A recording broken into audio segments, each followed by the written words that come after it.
क्या है हिंदू राष्ट्र? मणिपुर जो जल रहा है यही अपना हिंदू राष्ट्र है। आप सारे लोग बीच में एक जैसे मैं जब मुख्यमंत्री था तो हनुमान चालीसा, अरे जिस हनुमान ने एक सीता के लिए पूरे लंका का दहन किया,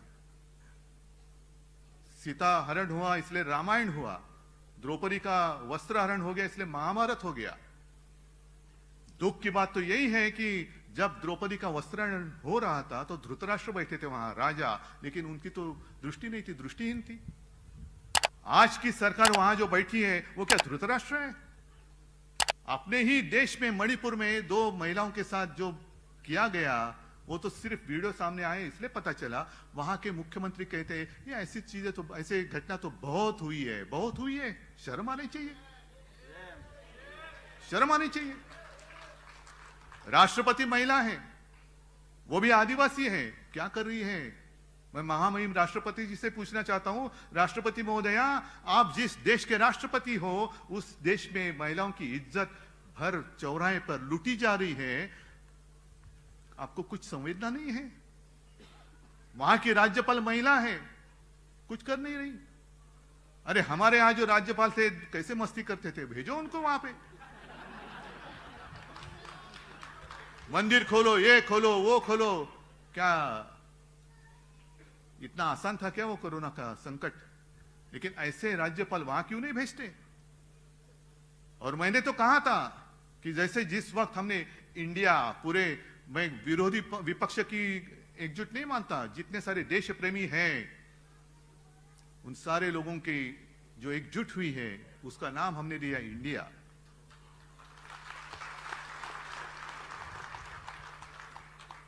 तो इंडिया की भी आलोचना हमारे प्रधानमंत्री जी ने की, उसकी तुलना उन्होंने इंडियन मुजाहिदीन।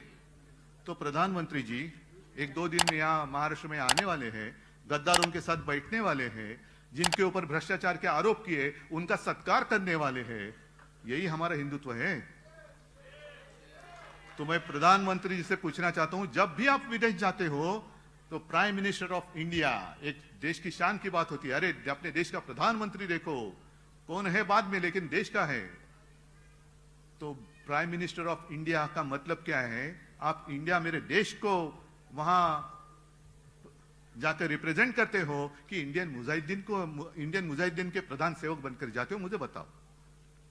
ये आए हैं अपने प्राइम मिनिस्टर ऑफ इंडिया जो रिप्रेजेंट कर रहे इंडियन मुजाहिदीन, आतंकवादियों को। ऐसे होता है? इतनी आपकी सोच गिरी गई। और जिस हिंदू राष्ट्र की बात कर रहे हैं, इसलिए मैं भी एक कागज पे, जैसे संजय जी ने कहा, मैं भी 2 पंक्तियां लिख के लाया हूं। आज के देश की स्थिति कैसी है? खुलेआम महिलाओं के साथ अत्याचार हो रहा है। उस वक्त जब द्रौपदी का वस्त्रहरण हो रहा था तो भगवान श्री कृष्ण आए थे और उन्होंने उनकी लज्जा बचाई थी। लेकिन अब कौन है? कौन बचाएगा? जो विश्व में पूरे ताकतवर नेता है, विश्वगुरु है, महाशक्तीचा बाप, पण त्यांच्या राजवटीमध्ये महिलांची आबरू लुटली जाते, कसं त्यांची धिंड काढली जाते। कौन बचाएगा मेरे इन माता और भगिनी, जो माता और बहनें, उनकी इज्जत कौन बचाएगा? कौन आएगा? श्री कृष्ण। और इसलिए कुछ पंक्तियां जो मला वाटतं कवि उपाध्याय जी थे, उनकी कविता है, मैं खास करके लिख के लाया हूं क्योंकि गलती ना हो जाए। पूरी कविता पढ़ने जैसी है, लेकिन पूरी कविता ही नहीं पढ़ूंगा, 4 ही लाइनें। और उन्होंने लिखा है कि अब द्रौपदी क्या करेगी? तो उन्होंने द्रौपदी के लिए कहा है, सुनो द्रौपदी शस्त्र उठा लो, अब गोविंद ना आएंगे। अब गोविंद आने की उम्मीद छोड़ दो। गोविंद तो बैठा है अपनी आंखों पर पट्टी बांधकर, धृतराष्ट्र जैसे। अब गोविंद ना आएंगे, छोड़ो मेहंदी, खड्ग संभालो। खड्ग संभालने का वक्त आया है अभी। खड्ग संभालो, खुद ही अपना चीर बचा लो। द्यूत बिछाए बैठे शकुनी, मस्तक सब बिक जाएंगे। 50 को के एकदम ओके।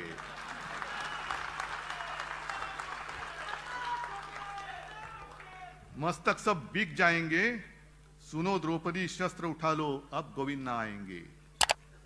क्या यही हमारा हिंदू राष्ट्र और यही हमारे हिंदू राष्ट्र की कल्पना है? राम मंदिर बनेगा खास कर उत्तर भारतीयों के लिए या हिंदुओं के लिए बनेगा, लेकिन किसने बनाया वो? मोदी जी ने नहीं बनाया, कोर्ट के फैसले ने बनाया है। वो जब बाबरी गिराई गई थी तो ये सारे बीजेपी के लोग, सारे, मैंने मेरे भाषण में कहा है की हे सारे जितने सारे चुहे हैं ना, त्या चुह्यांच्या बिळामध्ये घुसले होते भाजपवाले, सब चूहे बाहर आए थे।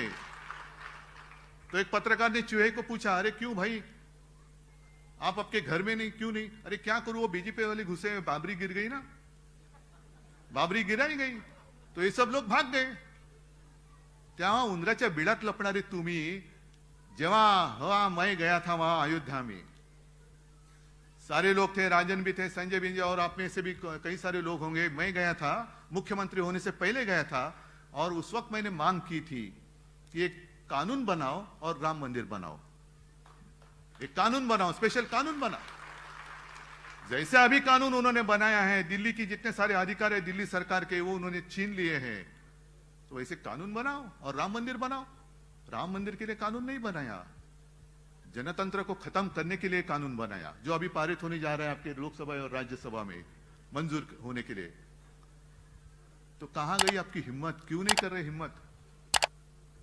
मणिपुर भी मैंने कहा ना कि वहां शांति करनी है तो भेजो ना ईडी, इनकम टैक्स, सीबीआई को भेज दो, वापस आते ही के देखो।